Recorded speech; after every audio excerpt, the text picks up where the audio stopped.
Lock the door. Kill the notifications. Drake's empire is collapsing from the inside, and the proof is a 15-line spreadsheet I have been reading for 3 weeks.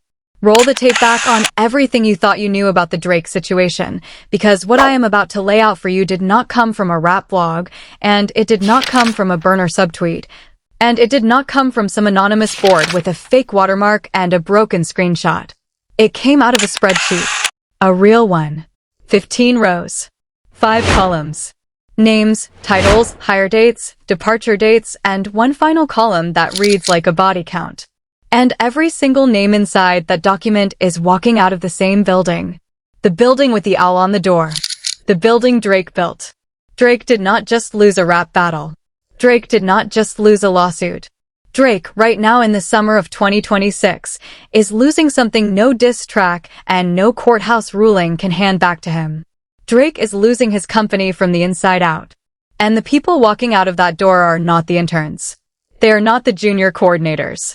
They are not the anonymous middle rows of the org chart nobody outside the industry has ever heard of. The people walking out are the ones whose signatures are on the paperwork. The people walking out are the ones who built the empire in the first place. And in 3 of the cases I have been able to independently verify, they are already sitting inside the offices of the man Drake tried to sue his way out of a beef with. Read that sentence twice. That is the entire story compressed into one line. Hit that like button before we go any further, because this is the kind of story that gets buried under the next 10,000 likes is a corporate story getting the coverage a rap battle story would have gotten a year ago. Now, let me build the timeline for you piece by piece, because you cannot understand what is inside that spreadsheet without understanding the 12 months that made that spreadsheet inevitable. Rewind to the fall of 2025. Drake files a defamation suit against Univ. Column D is departure dates. And column E, which is the column that made me stop breathing when I first opened the file, is destination. Where every one of these 15 executives is landing after they walk out of the all-marked door. 3 of the 15 are heading into independent distribution partnerships. 2 are moving to creative shops that share a boardroom hallway with Pglang. 4 are being absorbed by Live Nation subsidiaries. 2 are on what the document openly labels gardening leave, which is the industry euphemism for waiting out a non-compete before your new logo shows up on your LinkedIn banner. And 3 of them are marked in bold red type with a single acronym. TBD, 15 senior-level exits from a single imprint inside a 14-month window. That is not turnover. That is not a bad quarter. That is an evacuation. That is the language of a building on fire. And the piece nobody is talking about is why they are actually leaving. Because it is not one reason. It is 3. And they stack on top of each other, and each one makes the next one worse. Reason 1 is the lawsuit itself. The internal argument over whether Drake should sue Universal fractured OVO along a fault line the executives inside the building had been pretending did not exist for years. On one side of that fault line was the artist loyalty faction, the people who believed the founder's instinct was always the right instinct, and that any strategy Drake wanted to pursue was, by definition, the correct strategy. On the other side of that fault line was the industry realist faction, the people who understood that a rapper suing his own label is a move that has never worked, will never work, and cannot work, because the label always outlasts the artist. The artist loyalty faction won that meeting. The industry realist faction is the reason the exit ledger exists. Reason 2 is the marketing money. Universal's internal 2026 budget allocation, which 2 people close to the imprint's business affairs team have described to me on the record, quietly moved a huge slice of promotional spend away from OVO Sound and toward Pglang. This was not framed internally as a demotion. It was framed as a rebalancing. But when you are the head of A&R at OVO and you find out that the parent company has allocated 3 times the marketing budget to your direct rival that it has allocated to your own imprint, you do not stay for the pizza on Fridays. You update your resume. You take the meeting with the recruiter who has been circling for a year. And you start planning the exit that eventually lands in a column labeled destination. Reason 3 is the one that the people inside the building will only whisper about. The vault. Sources with direct visibility into OVO's business affairs team are telling me that Drake's rumored plan to walk out of Universal with a stash of unreleased material, the so-called 43-song vault, has created something close to panic among the executives whose signatures sit on the paperwork attached to those songs. Because if that walkout happens, and if the paperwork ends up in litigation, every producer split, every sample clearance, every writing credit, every engineering invoice becomes a legal exposure. And every executive whose name is attached to any of those documents becomes a witness. Or, worse, a defendant. So they are leaving. Not because they hate Drake. Not because they stopped believing in the music. They are leaving because they can see the wildfire from across the room, and they would rather be somewhere else when the smoke hits their inbox. Now here is the part one sat on for 2 full days before I decided to bring it to you, because there is one name on that ledger that has not been reported anywhere else. And it is the name that changes the entire shape of the story. There is a senior creative director on that list who has been inside of OVO since 2016. 10 years in the building. 10 years of album rollouts. What is left behind is an echo chamber. And an echo chamber has never, not once, in the entire history of the entertainment business, saved a career from a strategic crisis. Echo chambers make crises worse. Every single time. Now, zoom out with me. Because on the exact opposite side of the same industry, at the exact same moment, Pglang is doing something OVO is not doing. Pglang is hiring. Pglang is growing. Pglang, according to 2 sources with visibility into the imprint's internal org chart, has added 7 senior positions in the last 11 months. Every one of those hires came from a competitor. Every one of them was recruited with equity in the company, not just a salary line. And at least 2 of them, and this is the part that made me open the file a second time to make sure my eyes were not lying to me, are coming directly from the same 15-row ledger I have been describing to you for this entire video. 2 of Drake's executives are already sitting inside Kendrick Lamar's company.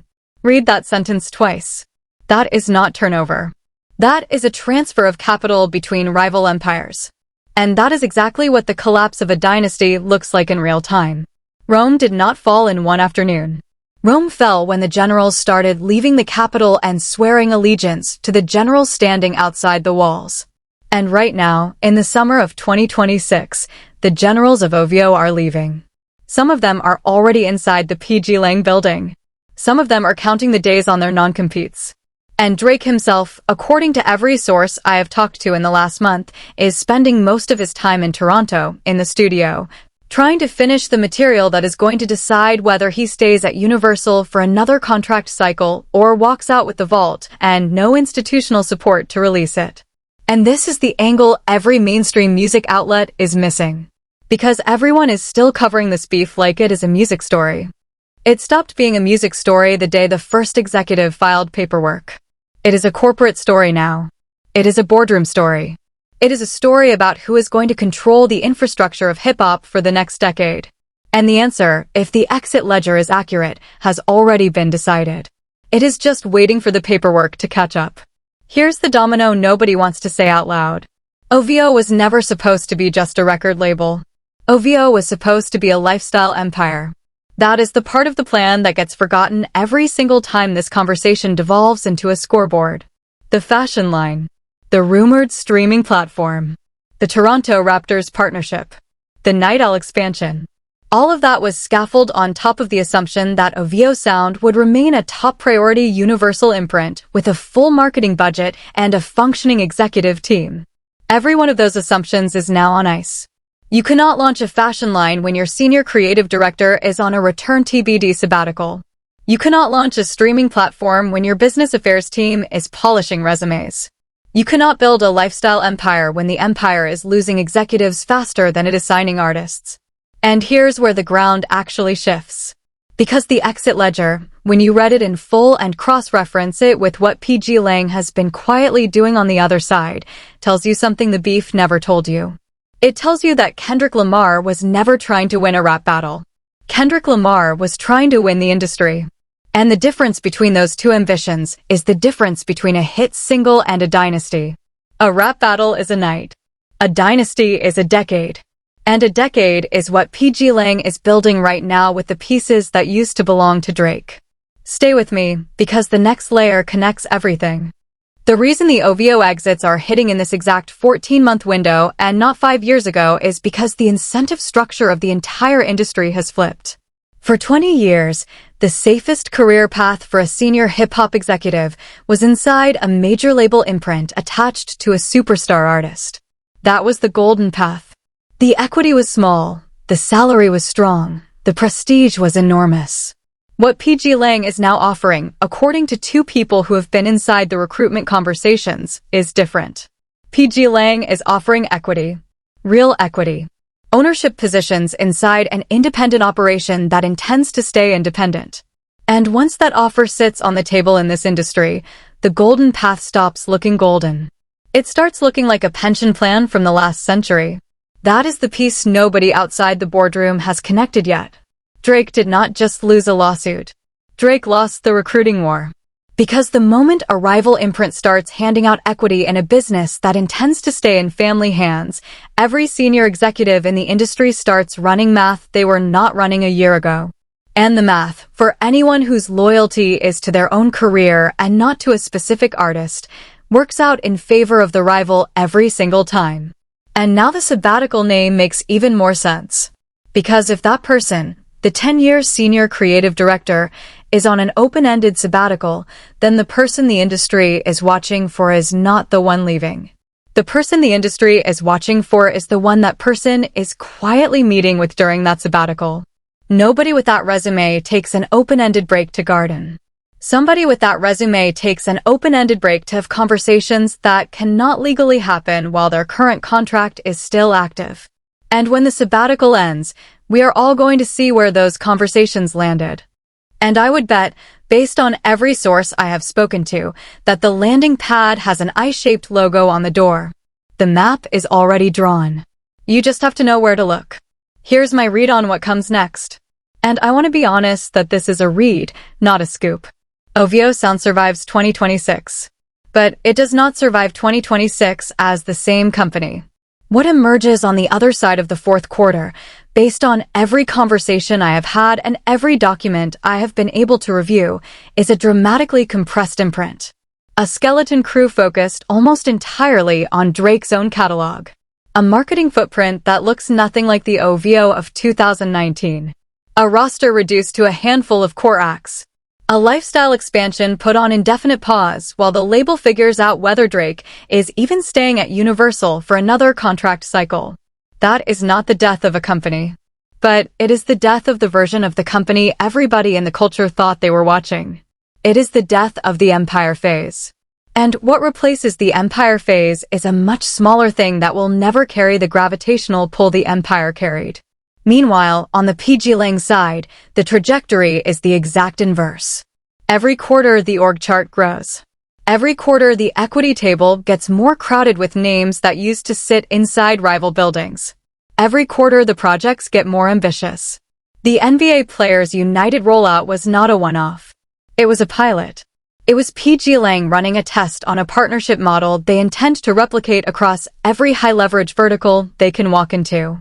And every executive who walks into the Pglang door with a Rolodex from a competitor makes the next partnership easier to close. That is a compounding advantage. That is the thing nobody in the mainstream press is willing to say out loud, because saying it means declaring the beef over on terms more brutal than any diss track ever wrote. The beef ended when the generals started defecting. The beef ended when the equity started moving. The beef ended when the exit ledger got printed and started making its way through the industry. And the last honest voice on the OVO side is on sabbatical. Return TBD. So the next time somebody in your group chat tells you Drake is fine, ask them a different question. Do not ask about streaming numbers. Do not ask about tour dates. Do not ask about the next album cycle. Ask who is still inside the building. Ask who signed off on the last 3 creative decisions. Ask why a 15-row spreadsheet exists and why 3 of the rows are marked in red.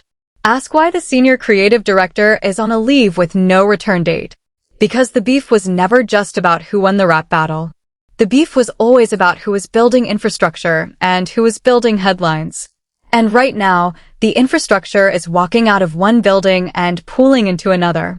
And the headlines, for what they are worth, are running 6 months behind the story.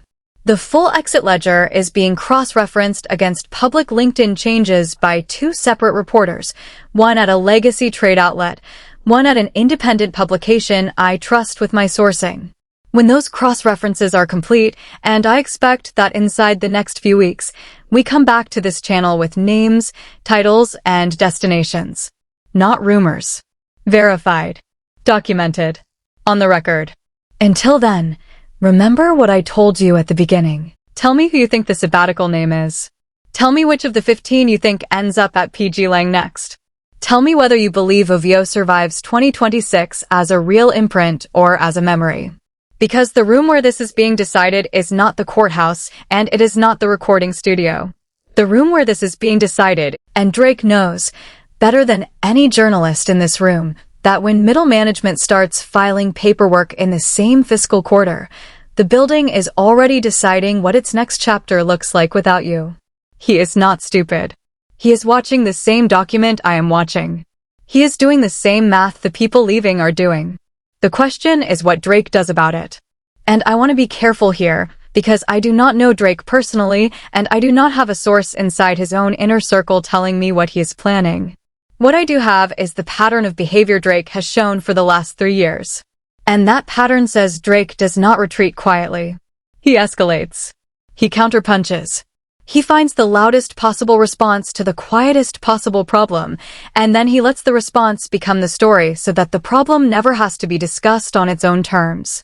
If that pattern holds, then the exit ledger is about to become the trigger for something bigger. A public statement. A surprise signing announcement. A snap release. Something engineered to reset the narrative and distract from the fact that the infrastructure underneath the narrative is walking out. And every time Drake pulls that lever in the next 6 months, I want you to remember what we talked about in this video. The lever does not fix the exit ledger. The lever just changes what everybody is looking at while the exit ledger keeps getting longer. Because that is the thing about an evacuation. Once an evacuation starts, it does not stop when the loudest person in the room asks it to stop. An evacuation stops when the building is empty, or when the fire is out. And right now, from where I am sitting with this document open on my desk, the fire is not out. The fire is still burning. And Drake, whether he wants to admit it publicly or not, is standing in the middle of the room asking the smoke to leave. Hit subscribe if you made it this far. And before you close this tab, the next video on this channel breaks down what Kendrick Lamar's new album rollout has to do with 2 of the names on the ledger. That story is bigger than this one. And it is coming next.